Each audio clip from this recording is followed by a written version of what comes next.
Good evening. Good evening, everybody. My name is Gina Duvernay, and I am the Adult Services Manager for Gwinnett County Public Library. Thank you all for joining us. We are honored to partner with The Bookseller, which is an amazing bookstore located in Conyers, the woman-owned store right there with a beautiful display. And so they have the author's books for sale if you'd like to browse or buy. Either one is fine. They'll be here for the duration of the event, so you can stop by their table. And this evening's featured author is Ravynn Stringfield. Let's give her a round of applause just to make her feel welcome. Ravynn is a young adult author originally from Virginia. Her books include Love Requires Chocolate and her most recent novel, Love in 280 Characters or Less. Ravynn holds a PhD in American Studies from William and Mary, and her creative nonfiction has appeared in publications such as Chandraland, Zora, and Catapult magazine. She can often be found haunting coffee shops in search of the perfect hazelnut latte, knee-deep in art supplies, or telling anyone who will listen about her Lois Lane obsession. Moderating this evening's talk is Marcy L. Thomas. Marcy is the founder of Brown Girl Collective and the BGC Book Club. Both platforms celebrate the brilliance, beauty, and boldness of Black women. Through the BGC Book Club, she highlights works by Black women authors, and with her Love Well Sister interview series, she amplifies voices that inspire holistic well-being. And as a curator, connector, and cultural storyteller, Marcy creates spaces where Black women feel seen, celebrated, and empowered. Let's please give them both a round of applause.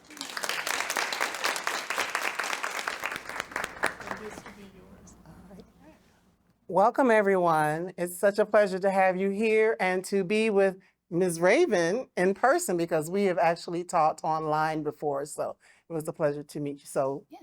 welcome to ATL. Thank you. Thank you. Yes, welcome to all of you for being here. So first and foremost, I know many may have not had a chance to read your new book yet. So could you just give us a little bit of a synopsis of what Love in 280 Characters or Less is all about? So I would say that Love in 280 Characters or Less is a very quintessential coming of age narrative. Sydney Sierra Warren is a freshman at a fictional college in Virginia, kind of on the coast. And she is trying to navigate kind of your classic college dilemma. She's trying to make friends. She's trying to figure out what a syllabus is. She's trying to figure out office hours. But as a result of being painfully shy, she uses her phone as a crutch. So she's using her phone to make friends. She uses it to kind of find her roommate, all this kind of stuff, which is fine until her one of her digital crushes might be getting in the way of a real life situation. And then in addition to all of this, she's also just trying to figure out what she wants to do with her life. And she naturally writes a lot. So she's blogging. And that I won't give too much away, but her writing, her public facing writing puts her in a position where she very quickly has to figure out what her responsibility to writing is. So that's how I would describe the book. Yes, and everyone, I had a chance to read it. It's a really beautiful book. And we're going to get into how it was written because it's a little bit different the way that you tell the story. But what was it that really inspired you to want to tell this particular story? So I think part of what you're hinting at, right, is that the book, if you haven't had a chance to actually look at it, it's told all in text messages, blog posts, tweets, DMs, things like that. Because again, I wanted to highlight the digital relationships that she is building online. So I wanted all of the narrative to be around these digital messages. So I've been calling it a digital epistolary novel. And part of the inspiration for that was because I think I said this to you. This book was supposed to be my PhD dissertation. When I was working in grad school, I was really interested in Black women and girls in digital spaces, fantasy narratives, and kind of that intersection. And so the first draft of this book, I was thinking about what it meant to be a Black girl self-making online, right? And then I said it in college because that's a really important coming of age space for me. And I also think, I spent 12 years of my life on a college campus. So between undergrad, grad school, and then the time I spent as a professor, I knew that story and that locale and kind of what happens in that space really well. And one of the things that I find, right, when you spend that much time on a college campus is the things that you experience as an undergrad and you think are so specific to you are actually cyclical. They happen Right. basically every 4 years. Right. That's not even that unusual, right? And so that was some of the inspiration behind that. Yes, and for everyone who does get a chance to read it, you're really going to enjoy it because of that. Because not only are we seeing Sydney, we also, even though it's told from her perspective, we also get introduced to these other characters and get to hear their voices as well, which is a little bit different than if she was just telling us Right. what happened. We actually get to see their words. So in writing the story in that way, did you find it challenging? I found it really challenging to do messages from other people. And part of the reason I found that challenging is because finding other people's texting voice is actually really difficult. And one of the things that you'll notice is that the book is not actually, I don't use a whole lot of internet slang. I don't use a lot of like shortening. It's pretty standard. And so I was still, essentially, I wanted it to still be readable. So I knew that the form itself was going to be a challenge for a lot of people, right? Like that was already going to be a barrier. So I said, something has to be a middle ground that you can still engage the text. So even though, so for example, Malcolm, I had to make a concession about how Malcolm texts, because that's not really how I think he would text, like kind of naturally, but I still needed that text to be readable. So I tried to infuse as much of his personality as I could without making it also difficult to read in that kind of like casual way. So it is it's more standard than I think anyone actually texts. Right. Yeah. I don't actually think that I very accurately depicted a young person's like online voice, but I do think I captured the kind of essence or the feel of it. So Yes, because Malcolm is Sydney's best friend. We haven't talked about him yet, but yes, because there's no like WYD with a question mark.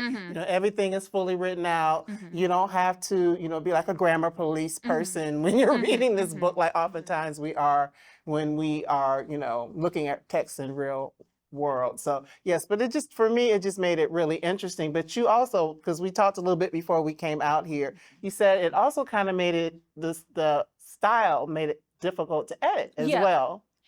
So I found that it was really, it was very natural to write. The first draft of this book I did in like a month. Like it just came out. Like I knew exactly what I wanted the trajectory to be. It was pretty easy. But the editing of it was very difficult. And you kind of think it wouldn't be because it's so almost episodic. You've got these blog posts, these text messages and things like that. But actually figuring out the timeline of it's actually like doing a massive puzzle, right? And then I think after probably, it was like version 1.5, my editor just was like, okay, babe, so here's what we're going to do. You're going to go in and you're going to make a calendar. And you're going to fill in the calendar of like what's happening on each day and like what blog post, because we were like really just having a hard time going back and forth, like keeping track of everything. And I think that's if anyone writes, I think that is a really good practice anyway, to kind of keep a calendar of events of your narrative, period. But like for this particular book, especially since there's timestamps on everything, you really you really have to keep track. I'm telling you, the timestamps were kicking my butt. I turned in the last draft, and I almost didn't even want to open the email. Wow. My editor was like, was this timestamp meant to be at 7:42 p.m.? Because it comes after a blog post that she posted at 9 something. I'm like, I don't care. So yeah, that was a pain to edit. Yeah. Right. And it's very meticulous because the time frame is like from August, Mm-hmm. about this time of year, Mhm, through I want to say like February, March, I think is when it ends. Mm-hmm. So it's a lot of activity happening in a short amount of time. Mm-hmm. Mm-hmm. It's meant to mostly be a semester, and then like a couple of things have to wrap up, so we shoot into the future a little bit, and then we see a little bit of her like over the holidays, but mostly it's supposed to be just kind of like that first semester. Mhm. Well, I want to dive into a little bit more of who Sydney Yeah, is okay. because she is an 18-year-old going to college, her freshman year, her first semester, and she really is finding herself. Mm-hmm. So just talk a little bit about who she is and Yeah. what it is that she's trying to discover. Yeah, so I'm going to start to give you, I think, the most accurate image of who Sydney Sierra is. And it came from a 3-star review on Goodreads. And I think about this line every day of my life. I kid you not. It was so perfect. The reviewer hated the book, but they said, but no, guys, Wow. I'm telling you, but this is like the most perfect line. The reviewer was like, reading Sydney trying to go through her first semester of college was like watching a baby giraffe try to walk. And I was like, Well, that is exactly what it feels like. That's exactly what it looks like. And I have never I think I say this almost every time I do an event because I think it's just so perfect. And I know that person probably thought I was going to be like, I would be mad about that review or something. That's my actual favorite review because I think sometimes it captures, like sometimes even if you don't like something, some people can capture so well exactly what you were trying to do, even if that person didn't like it. Because that's exactly what I was trying to do. So Sid is this awkward, shout out to Issa Rae, like an awkward Black girl, right? Right. And she's at a predominantly white institution as well. And she is just trying to figure out a major. She's trying to figure out, like what she wants to do with her life, period. I think she's got some pressure from her parents or her mom in particular. Her mom is really kind of doing some backseat driving. And she really just, the only thing that she knows is that she likes to write. Like that's the only thing that she like kind of knows that she's good at, right? And then I think like a lot of us, the pressure from the parents is like, but you need to go to, like you need to go to law school. You need to go be a doctor. Like you need to do this. And she's like, I don't really want to do any of that. But I would like to she didn't actually know what she wants to do with the writing, but she's doing it. And I think and this is, I think, also a good piece of just something if you write. The practice of writing is what gets Sydney somewhere. The perpetual doing it, even if she's thinking of she's doing it wrong, just the habitualness of it is, I think, what gets her somewhere by the end. Absolutely. And you said she likes to write, but she also knows she likes fashion. Oh, yeah, she does. Yeah. So you talk a lot about fashion in the book as well. So is that a love of yours? Well, I guess so. Looking at you, it is. But, just with that part of her personality. I think, yes. And so I will say, and we can actually, this is relevant to something that happens or a mention in the book. I'm actually really inspired by Nella Larson. If you all have ever read Passing in Quicksand, Nella Larson's mother was a seamstress. And so in her book, she talks often about like textures and fabrics and things like that. And I think that is a particular way of signaling class and, particular things to a reader who might not otherwise know. And I think that's really important for Nella Larson, right? Because she's writing largely middle-class women, but without having to say things about like how much money they make. But you're signaling by how nice that fabric is and the cut of that dress, right? And so I am interested in fashion in similar ways. Like, what can you tell me about the character based on what they're doing. And so if we compare my two characters, because I have another novel, Love Requires Chocolate, and fashion is important to that character as well. Like, to compare the two of them, Sydney's love of fashion is not nearly so coherent as Whitney's is. Whitney has a very distinct style. She's very, like, if I had to say, like, I imagine she's probably trying to be like a new Dorothy Dandridge. Like, I would say that's kind of like what her vibe is. Sydney kind of tries something a little new and a little different every time you see her in an outfit. They're always cute outfits, but they're not coherent yet. And that's on purpose, right? Like, Right. she knows that there's something you can say about the outfit. She just doesn't know what it is yet. So that's what I'm trying to, that's what I try to do with the fashion. Which I will say a lot of people don't like. Yeah, like, well, I mean, not even like readers. I mean, editors often find clothing descriptions distracting.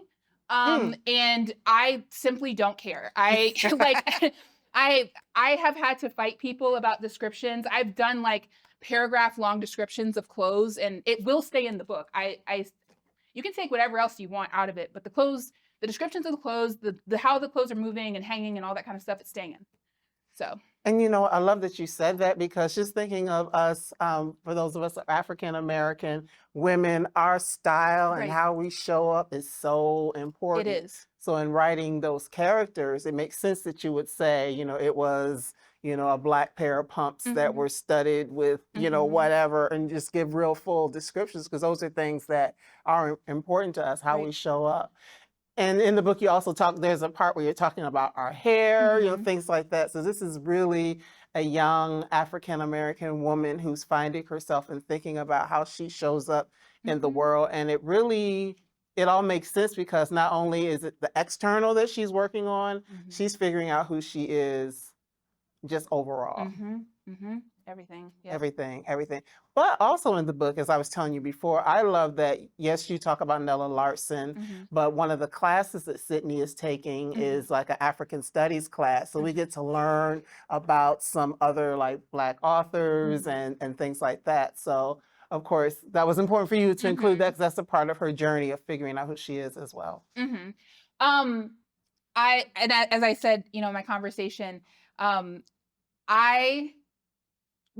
so as a professor, one of my students read both of the books, and she came back and she said, Dr. Stringfield, reading these books was like taking class with you. It was really fun. And then I finished it and I realized I thought harder than I meant to. Good. That's exactly the vibe. I want you to have fun, and I want you to be a little bit shocked that you were thinking that hard about stuff like that. So I think, you know, I always want you to have to do a little homework in my books. I do, like, I want it to be like, to me, this is my version of Easter eggs. Like, you know, if you're a superhero person, like, this is like literary Easter eggs for me. Because I think they're important, right? I think that lineages and heritage and legacies are really, really important. And the way that we preserve them is by continuing to put them in print. And so, you know, there's not just references to like Nella Larson, Langston Hughes, but there's people like Eve Ewing, who is like a contemporary writer, sociologist, poet, activist out of Chicago right now, who's in this book. And I think that's really important, because I am trying to show that she belongs to the long narrative arc of a story that I'm trying to tell. And Sid also belongs to that. And, you know, and she doesn't really know it yet, but fortunately she has someone that's trying to help her figure that out, right? Who's trying to help her see that. So yes, let's talk a little bit about the relationships that she starts. So we're going to start with like the sister friends in her life. Yes. Then we'll get to the boys in a little bit, because, you know. We don't have to talk about the boys. Yeah, we don't. Well, okay. Well, we have to talk about the boys, but yeah, it's just a little bit about the people that she meets along the way that kind of help her, you know, navigate discovering who she wants to be, apart from who her family or her parents want her to be. So Sid has 3 particular girls in her corner, none of whom she listens to very well. I will say she's deliciously hard-headed.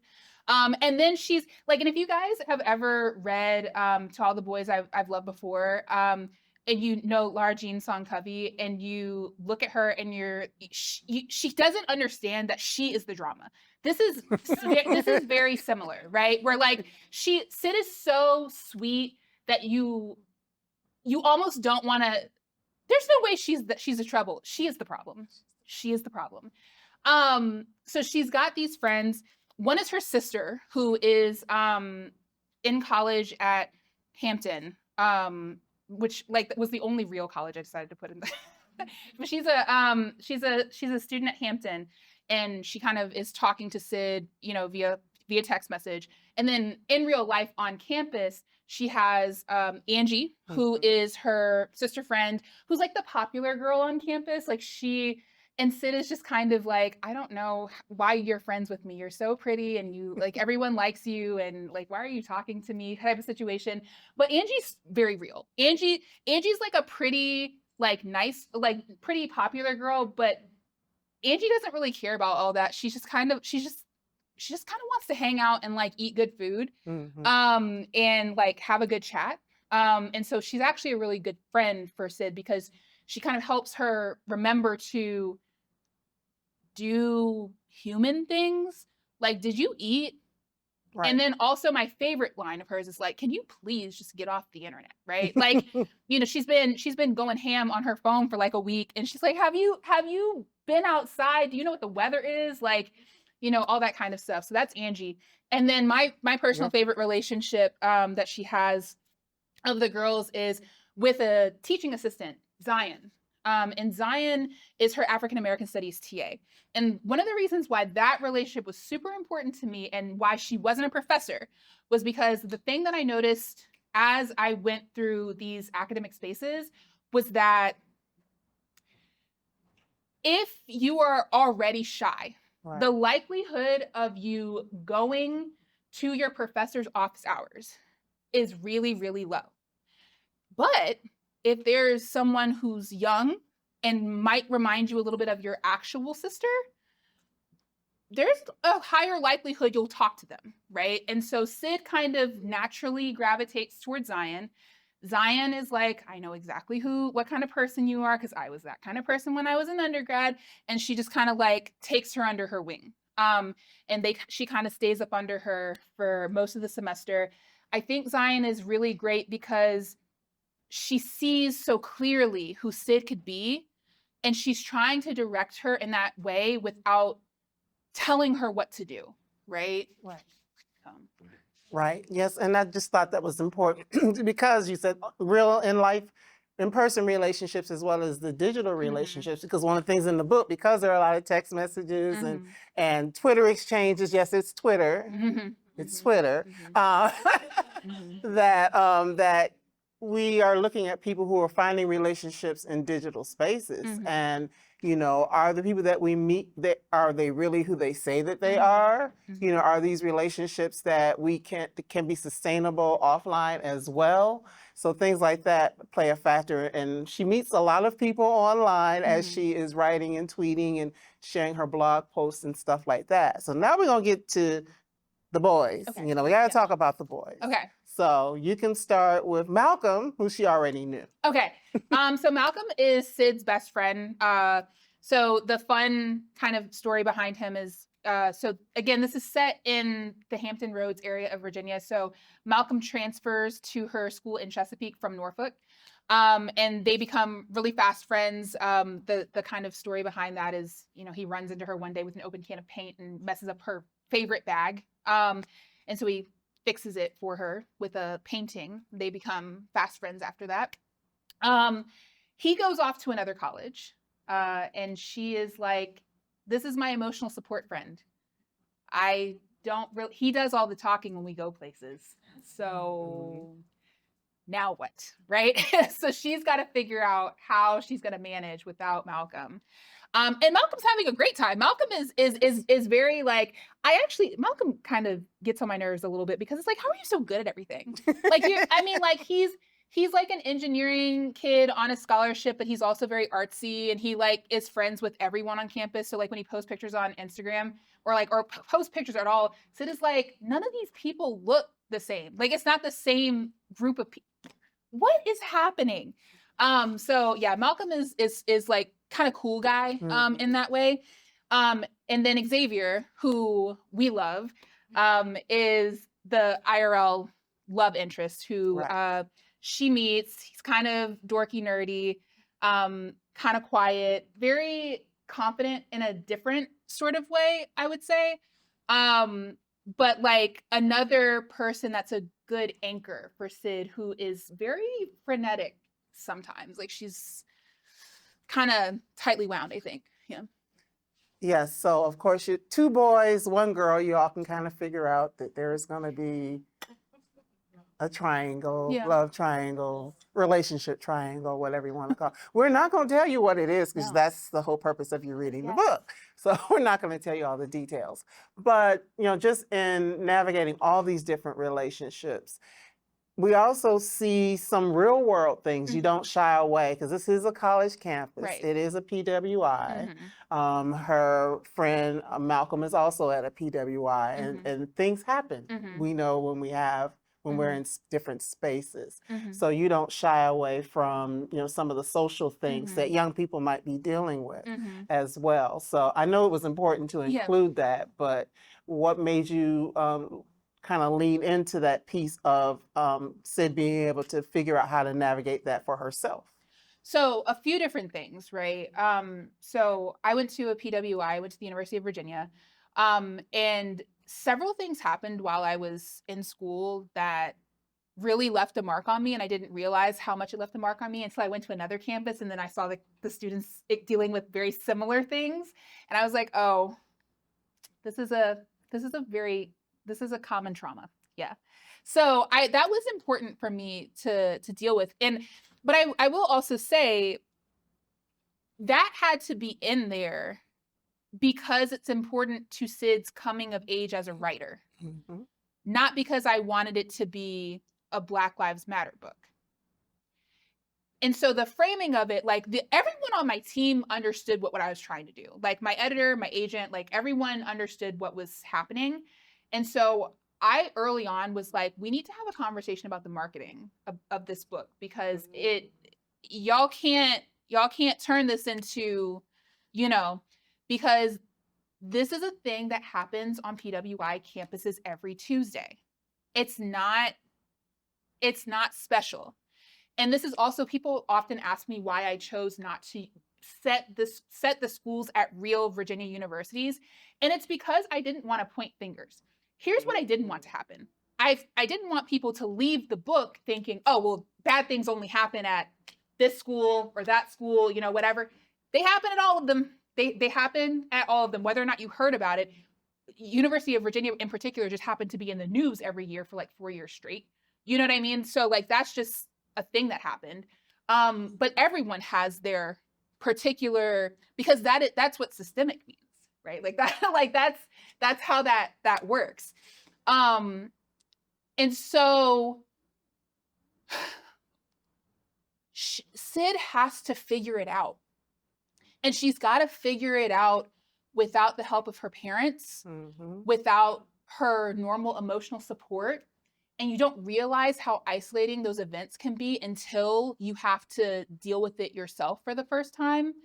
And part of that is, you know, I don't think that students get the appropriate support when these things happen. I kind of think usually, you know, somebody will say, well, counseling services is available for like a week, you know, you can walk in or whatever. And then we tend to forget about it. Yeah. Like I hate to tell you this story, but you know, my last year working, a young man died on campus. He drowned in the lake on my campus. And once details about what happened came out, I was like, oh, my students are not well.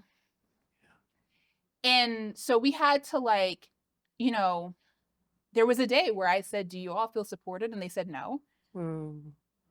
So we canceled class and we dealt with it. And I'm not trained to do that. But they needed to know somebody was listening to them. Absolutely. So, yeah, that's important to me.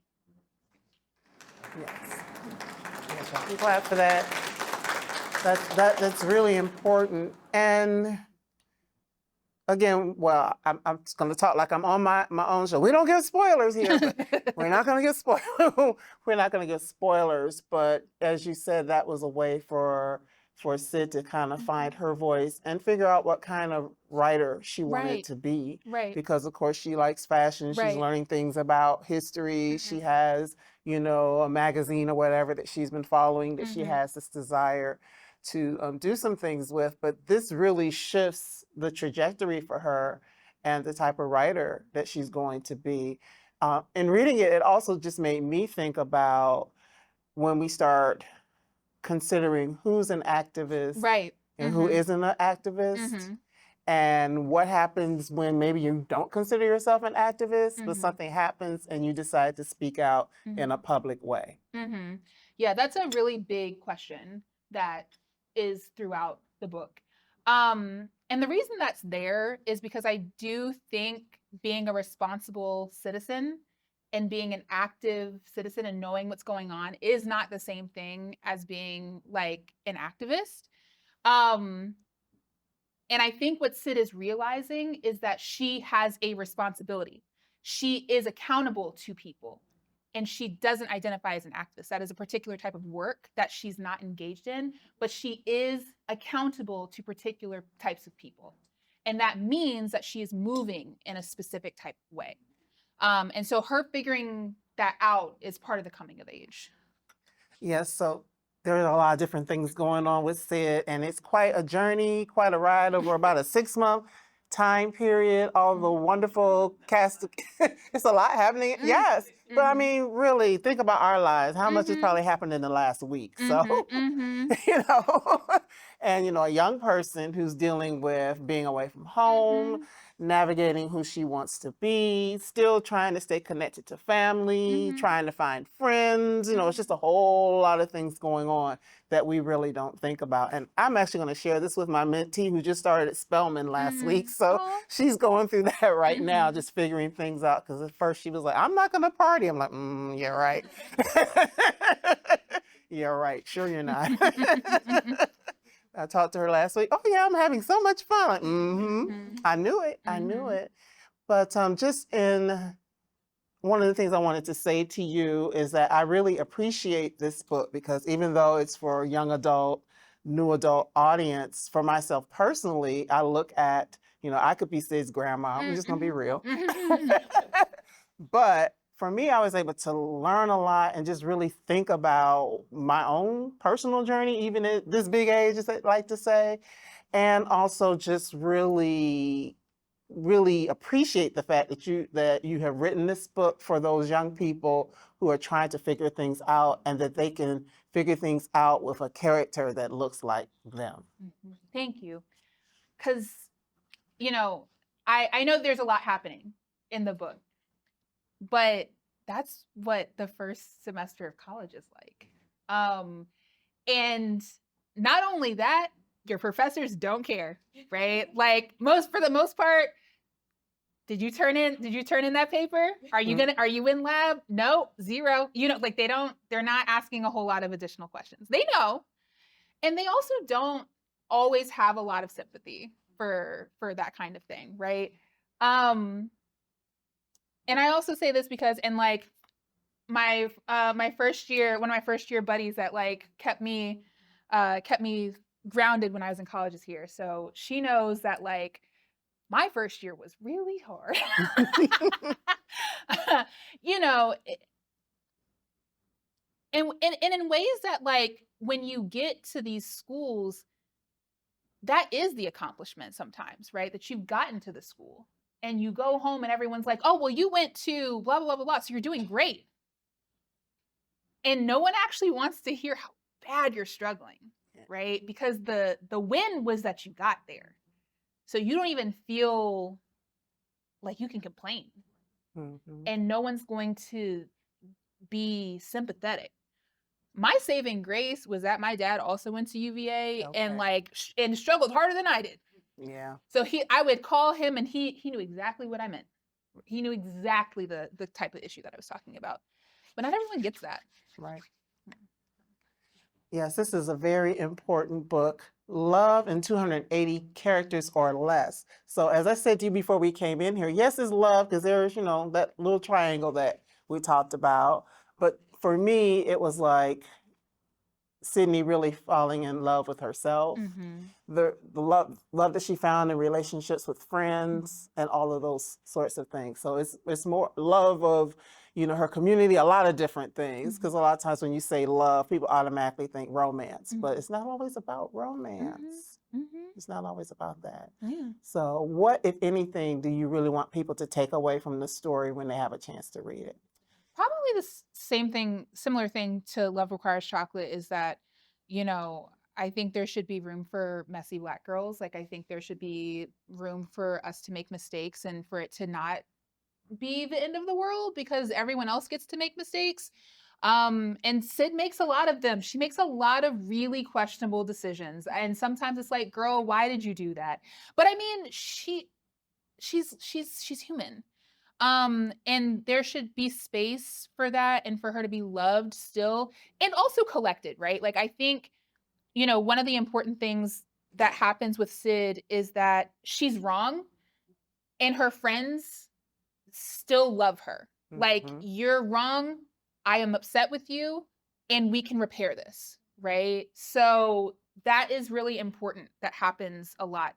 All of the relationships get repaired. Yes. And it's not that I think that that always happens, but I do think that there's a lot of value in learning how to repair relationships, right?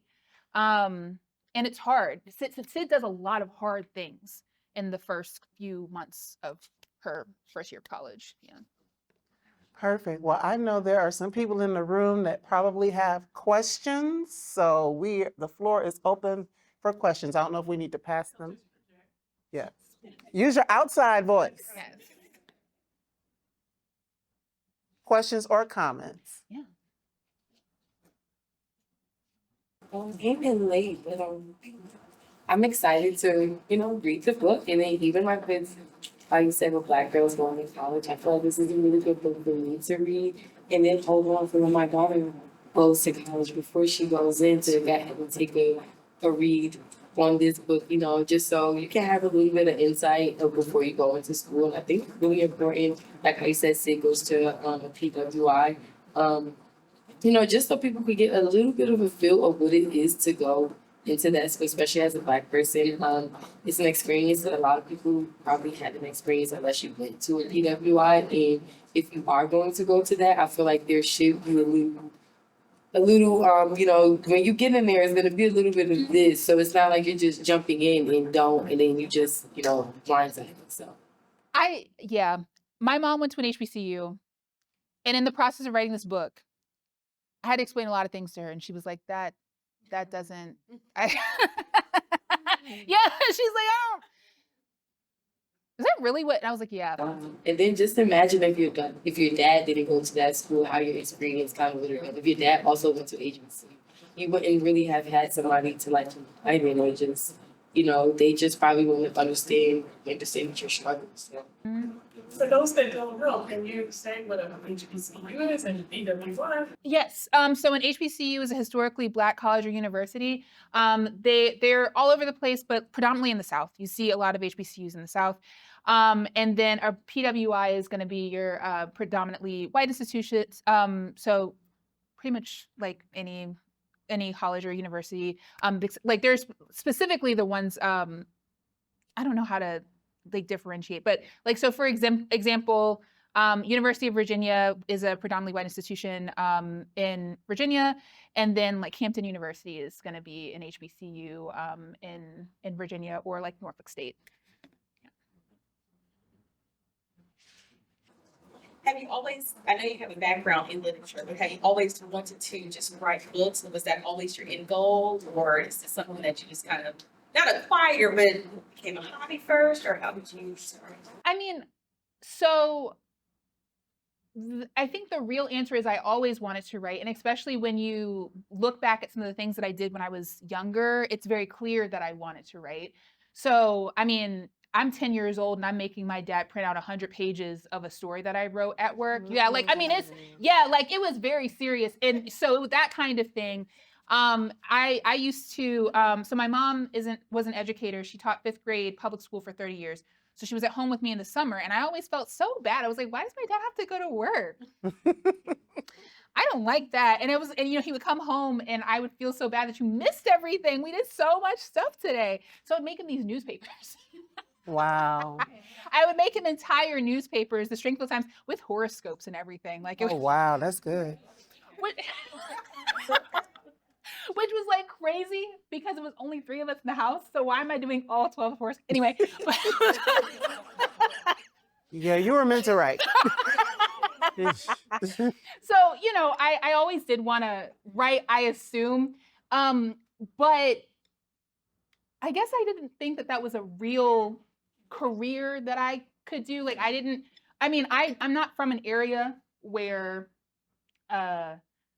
like, there are professional writers really that you just kind of encountered or happened across or whatever. I mean, I'm sure there are professional writers and stuff, like I just didn't know them. And so I went to college and I still liked writing. I was still kind of like writing in my dorm room or in whatever. And I wanted to do it. I took a creative writing class and it didn't quite stick. I didn't, like it, I kind of wanted to, but I was like, I don't know. This basically didn't seem like a real career. Like, it didn't seem like a real thing you could do. So I did the thing that made sense, which was to go to school, like go to grad school, get a PhD and teach. And I was like, if I can figure out how to publish a book or 2, I'll do that. And then while I was in grad school, I spent a lot of time figuring out professional publishing because, like, so this was not the only thing that happened, but my advisor in grad school also had an MFA. And so she was like, I see what you're trying to do. Let me give you a little bit of guidance. It wasn't enough to figure out entirely everything, but it was just enough that, like, if I had someone that was like strictly research based, they probably would have discounted all of the creative stuff that I was doing. But my advisor had a creative background enough to know that what I was doing was valuable and for me and point me in the right directions for stuff. I did a lot of work on my own, a lot of networking on social media and stuff like that. And like Sid, I was a blogger. And so my blog during grad school connected me with a lot of different writing opportunities. So by the time I graduate, I'm like, oh wait, I know how we can do this now. But it took me that time to kind of figure out that this was a viable thing. It's still hard. And it doesn't work most of the time, right? Like, you have an idea and it doesn't work. But I know enough about what's going on now that I'm like, this is a career. Like, this is a full-time career that you can do. So, but that took time because I didn't know anyone who did it. So I have a problem. Yeah. Would you consider doing a series? Not of these characters, but like a entire series. And I'm sure you have something. oh yeah, so yeah, here's my thing. If y'all want a series, y'all can holler at my publisher, right? Like, you can call Macmillan. Hey, y'all can buy the books. You can call Macmillan. You can say, hey, like, I want more books by her. Cause I'm not gonna lie, they're playing a little bit right now, but that's okay. We can, so yeah, I have manuscripts. Okay. Yeah, so yeah, we gotta talk to Macmillan about that. Yeah. So I was trying to figure out how to ask a question. I already read the book, and I know you said no spoilers, so I'll try to keep it very high level. So we'll just give flowers. Thank you for writing the book first and foremost. I feel like even though Sydney is an African American young woman, anybody could see themselves as her. I'm first generation college, so I didn't have anybody to call. So when I was her, I just happened to be a lot more social. So I didn't have a hard time kind of like finding my way, but I still felt out of place in certain areas, so I could really relate And I appreciated the fact that the book was not predictable. I read a lot. I read a lot. I read a lot. A lot of the books, you know how it's gonna end. They're gonna get together. I did not know. I was like, oh, I know. Please don't do this. Oh, she did. Thank God. Like, also, so I was going back and forth, and I was in there with, and like you said, these nuggets about thinking. Where I'm like, I wasn't supposed to think this hard. Like, very light fiction and different. It wasn't very steamy. You could plug in stuff in between the lines, but I appreciated that it was so easy to read. I read the book probably like 2 days. And I was like, what you doing?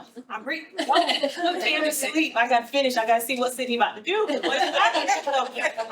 was refreshing. It was something new. And again, you mentioned Issa Rae. I really felt like it was like Awkward Black 2.0. So like series, yes, but I'm like, can we get a YouTube? Like, who's the actress? Like, I would love to see like a short like series or story. People, I don't know where it can go, but somebody, because I could see that it's very relevant today. And so I just appreciated the book. Y'all need to read it. So we can talk about it later. And I'm like, We have to have I was so here proud. too. I was so proud that I was like, she really is coming into her own because she made it to the, I didn't think she was going to, it wasn't the safest decision. So I enjoyed the whole ride. So thank you. Thank you. I appreciate that. I really value the like Issa Rae Awkward Black Girl comps because that was really my writing sample for grad school was about Awkward Black Girl before Insecure even came out. So like that means a lot to me. Like that's a influence that I don't talk about enough because it's like film, it's TV, so or like web series. So I don't often talk about the influence of Issa Rae on my work, but she is a big influence of my work. So yeah, thank you. I don't know, maybe we have time for one more? Yeah, did you have a comment or did you have a question? No. Oh, I made one comment. I said the series is Sydney next year, second year, Sydney the third year. I mean, Harry Potter did it. What? Yeah, think good. When you talk about releasing the book and you talk about this are you be like pursuing TV and that sort of things, or is that like the publisher? All of those are publisher decisions. And so if they are pursuing film, TV, that's them. They have film and TV rights. So I don't know what they are doing with that. However, I do have multimedia. So we could, that web series, that is something that, I could think about. Something that I'm also really interested in, which is not part of your question, I'll get back on track in a second, but something that I'm also interested in is a game. So this was something that I was talking to you about, which is that this is actually not easy to read on an e-reader. It's not formatted quite right on an ebook. And I didn't know about that until someone told me that the formatting was not quite right on the ebook. And I obviously can't do anything about that. But I think the better solution for an electronic version of this book is to have a game. I'm not sure if folks are familiar with the platform Twine, which is a narrative gaming software, but I would love someone to make like a Twine game of Love in 280 characters or less, where you basically get the book and move through it as if the text messages are popping up, as if the blog posts are popping up.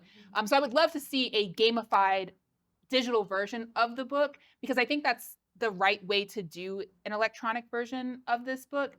And then to your other question about, so you asked about film and TV and then hardcover. Yeah, that's also not a decision that I have anything to do with. Publishers largely make that decision about, and it typically is that you release in hardback first. You may not even get a paperback copy of the book. It's not guaranteed, and it does rely on sales. So, and it's unfortunate because paperbacks sell better. Yeah. So it is unfortunate, especially for children's books. It's something that like authors, booksellers, like we all know that paperback does sell better, and especially if you're selling for kids, they don't have $20 to burn on a book, and if they do, they're not going to buy a book with it, right? Like, right. So yeah, I would love. So Love Requires Chocolate was direct to paperback, but that was also partially an homage to the romance genre, which if you know anything about like romance Harlequin books, they're traditionally mass market paperback books that come out. So I think some of what they were trying to accomplish with doing direct paperback with that book was a little bit of a throwback to that mass market Harlequin type book. So that was why that got direct to paperback. But traditionally, that's kind of unusual. Yeah. So. Okay. I think she said real quick. Yeah, well, you have another So I have a question. So with the first two books that you've had and the success that you've seen from them, I know you mentioned call a publisher and see. Are you open to self-publishing or considering that if like you don't get what you need or you feel like you deserve at this point? So one thing I want to say is like shout out to people who self-publish. It is extremely hard. It's very difficult. I love that you are able to like those are people that have really strong vision, right? Really strong vision and really strong execution skills. Neither of which I would say that I have a lot of. Like my strength is writing the book, right? Like you are every part of the production team when you self-publish, right? And that's hard. And that's not what I signed up to do. I signed up to write the book. And that's what I want. I want to okay some stuff. I want to show up when you, I don't want to, which is, to be fair, I still end up doing a whole lot of stuff. As a traditional, you still end up doing a lot of stuff, but it's far less stuff than if I was trying to also self-publish. Basically, my point is that like I don't think y'all would want a self-publish book from me. Like I would probably be bitter and complaining about it all the time on social media, and then you wouldn't want to follow me anymore, and no one would like that. So, Thank you, everyone.